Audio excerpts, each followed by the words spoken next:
I purchased a home, now what?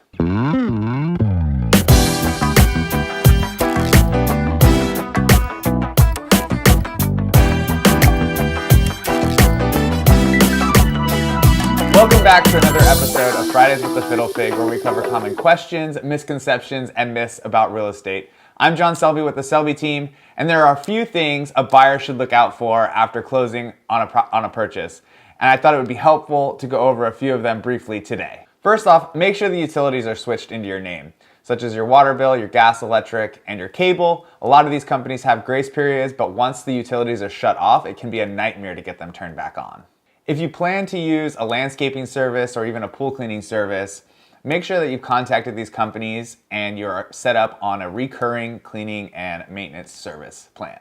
Another thing to look out for is a supplemental tax bill. This is a tax bill from the city, and it's the difference between what the seller was paying in taxes and what you will be paying on a yearly basis for your property taxes.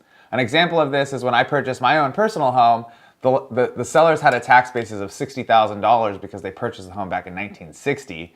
And so I received a tax bill about 6 months later for my supplemental taxes and was required to pay it. If you set up an impound account with your lender, most of the time this is compensated for. Also, you're going to want to keep an eye out for your home warranty information. If one was purchased during the escrow for you, that typically will come in the mail within 1 to 2 weeks. However, you can always reach out to us and we'll be happy to provide that information for you.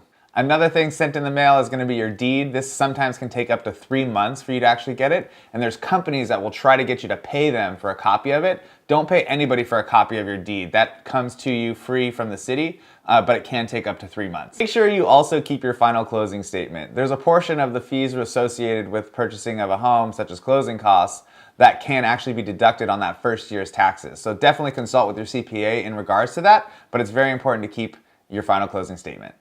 Buying a new home is very exciting, and as you get into it, you'll start making capital improvements to the house, such as remodels and updates. Keep any receipts in regards to that, because you could potentially deduct some of those on future capital gains when you go to sell the home. And most importantly, know that you can always reach back out to your realtor or your lender if any questions or concerns ever come up after the close of escrow. We're not just here during your purchase, but we're also here to help after. That's it for this week's episode of Fridays with the Fiddle Fig. And as always, if you ever have a topic you want covered on a future episode, make sure to drop it in the comments or shoot us an email and we'd be happy to cover it for you. See you next time.